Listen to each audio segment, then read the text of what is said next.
এই বাসটা দেখেন রাস্তার মাঝে যেভাবে দাঁড়িয়ে রয়েছে, যাত্রী কত যাত্রী ভরে, তারপরে আরো যাত্রী চলার জন্য রয়েস পরিবহন, এইরকম বাসগুলোর জন্য কিন্তু আমাদের রাস্তায় কিন্তু জ্যামের সৃষ্টি হচ্ছে। কারণ ও মনে করছে যে রাস্তাটা পুরো ফাঁকা, আমি দাঁড়ালে কি হবে? ওর দেখা দেখি আরেকটা বাস দাঁড়াবে, তার দেখা দেখি আরেকটা বাস দাঁড়াবে, এইভাবে কিন্তু জ্যামগুলো সৃষ্টি হচ্ছে।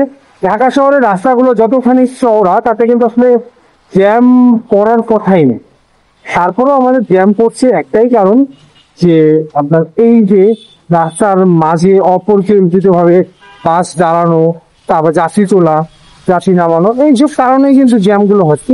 এই দেখেন রাস্তাটা কি সুন্দর, মানে ইউজুয়ালি এরকম ইয়ে থেকে মানে জাহাঙ্গীর গেট থেকে মানে মহাখালী ফ্লাইওভার থেকে নামার পর জাহাঙ্গীর গেটের এই জায়গাটা এতটুকু মানে ফাঁকা পাওয়া যায় না। আসছে লাকিলি রাস্তাটা অনেকখানি ফাঁকা হয়ে গেলাম, দেখতে ভালোই লাগতেছে আসলে। খালি রাস্তায় তাই মানে জ্যাম মানে তুলনামূলক ট্রাফিক কম হবে এরকম রাস্তায় বাইক চালাতে কিন্তু খুব মজা লাগে।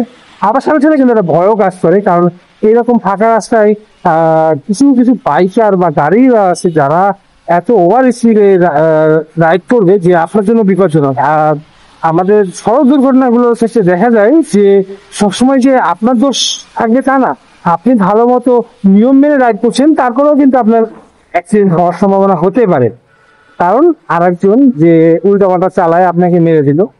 যাই হোক, মোটামুটি আমরা এক স্থানে কিন্তু চলে আসলাম প্রধানমন্ত্রী কার্যালয়ের সামনে পর্যন্ত। এরকম আরো দু একবার আমি এইভাবে এসেছি, মানে কোনো রকম জ্যাম ছাড়া ফাঁকা রাস্তায়। আমি একটু ওয়েট করি, এই সিগন্যালটা এখনই পড়ার সময় হয়েছে। ক্ষতি তো আমার নাই, আমি আসি দায়িত্বে, কথা আল্লাহর রহমতে আপনারা ঠিক বলতে পারেন। এখানে আমি ক্লিয়ার দেই, এখানে যদি জোরে যান তাহলে অ্যাক্সিডেন্ট হবে না।